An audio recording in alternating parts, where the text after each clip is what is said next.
नमस्कार साथियों। नमस्ते करो भाई। नमस्ते। हाँ। आज हम लोगों को लगभग 20 साल से ज़्यादा हो गई हम लोगों की शादी की, और पता ही नहीं चला। आज का वीडियो बनाने का मकसद ये है कि ज़िंदगी कैसे ख़त्म हो जाती है और वक्त कैसे गुज़र जाता है, पता ही नहीं चलता है। एक समय जब हम घोड़े पे चढ़कर विमलेश को अपनी लेने गए थे, और विमलेश को हम बिल्कुल जानते नहीं थे, और शादी होकर आई।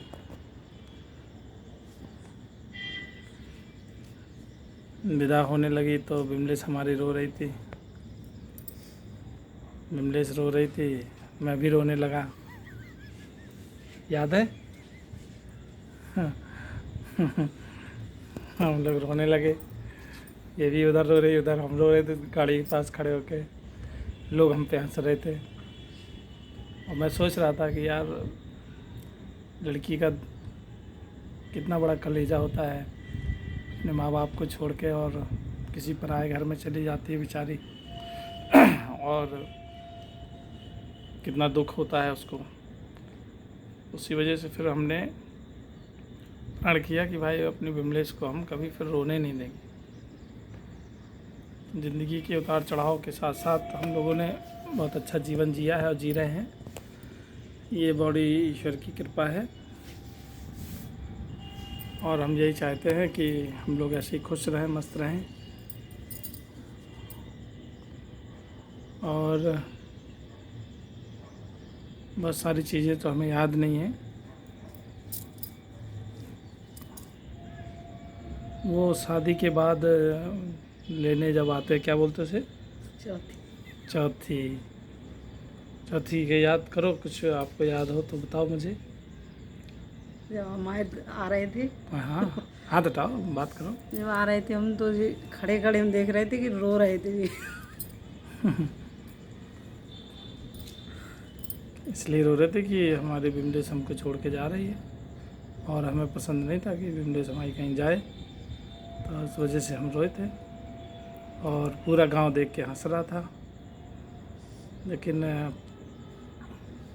वास्तव में पति पत्नी का अगर रिश्ता ऐसे प्रेम भरा हो, आपस में एक दूसरे के प्रति सम्मान हो, तो मुझे लगता है कि उस घर में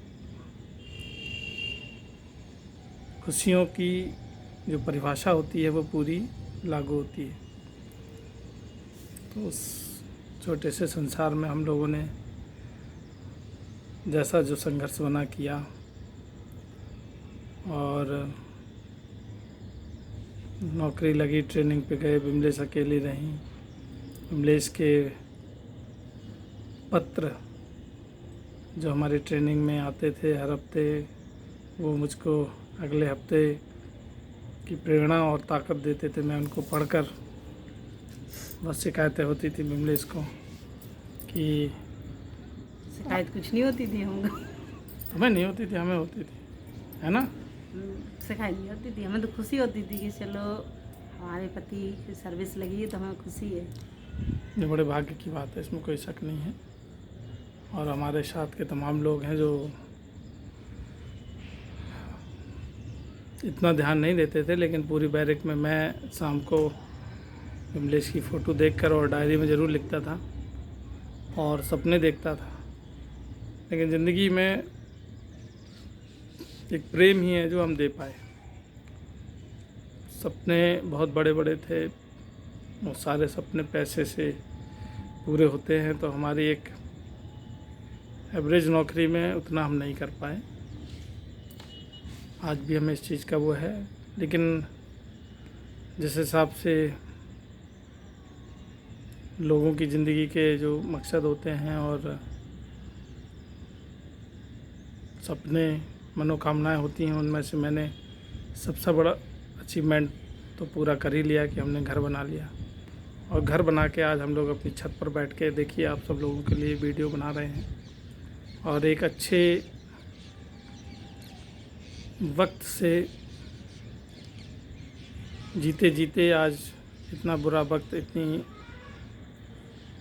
गंभीर बीमारी के बीच में हम लोग अपना वक्त गुजार रहे हैं। वक्त किसी के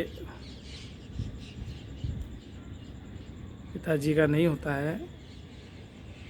जब वो वक्त नहीं रहा तो ये भी नहीं रहेगा, और धीरे धीरे मुझे पूरा विश्वास है कि ये महामारी एक दिन हम लोगों से बहुत दूर चली जाएगी और फिर नॉर्मल जीवन हो जाएगा। लेकिन वक्त और हालात बहुत बदले, इसमें कोई शक नहीं है। प्रेम बदला है लोगों के।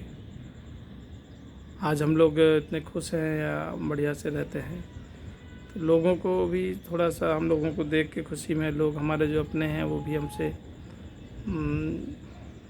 खुशी नहीं है।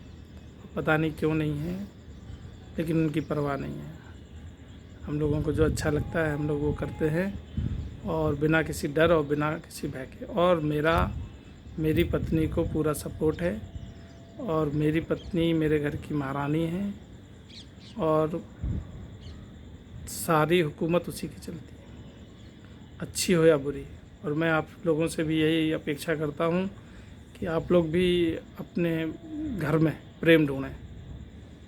आप लोग भी अपने पत्नी से प्रेम करें और ईमानदार रहें, क्योंकि बहुत सारे लोग होते हैं जिन्हें जीवन में प्रेम नहीं होता है, तो उन्हें बुढ़ापे में प्रेम होता है। एक एक नहीं, दो दो नहीं, छः छः सात सात औरतों से होता है। तो ये प्रेम नहीं है, ये छलावा है, छरछंद है, छिनरपन है। प्रेम जहाँ होगा वो बलिदान होता है, और एक दूसरे की भावनाओं का सम्मान होता है। तो मैं आज इसलिए मैंने अपनी पत्नी के सामने ये वीडियो बनाया। क्यों भाई विमलेश, कोई आपको शिकायत हो तो आप बताइए हमको। कोई शिकायत नहीं हमको, हम आपके साथ। यहाँ मोबाइल पे कह रही हूँ हुकूमत तो तुम्हारी चलती है। ऐसी कोई बात नहीं। अच्छा चलो ठीक है। अच्छा लगा आज का वीडियो, बढ़िया। भैया सब लोग प्रेम से रहो, और एक दूसरे का सम्मान करो, और एक दूसरे की चुगली और एक दूसरे के संपर्क में दूरी बनने के कारण गलतफहमियां आ जाती हैं जो, तो उनको बचो और बचाओ। इसलिए कि हर व्यक्ति अपनी ज़िंदगी में लड़ रहा है, और हर व्यक्ति जो जहाँ है वो संघर्ष कर रहा है, और उसको मेरे हिसाब से फुर्सत नहीं है कि ये सब क्या होना चाहिए और क्या इन सब बातों में कोई बात छुपी हुई है। तो मैं आपसे यही करूँगा कि भैया, जैसे गंभीर और विमलेश सरकार रह रहे हैं और इतने मज़े से रह रहे हैं, ऐसे आप लोग भी अपने जीवन में रहें। थैंक यू, धन्यवाद। आप लोग खुश रहें, मस्त रहें, अपना ध्यान रखें, और सभी को हम दोनों लोगों की तरफ से बहुत बहुत नमस्कार। थैंक यू, धन्यवाद।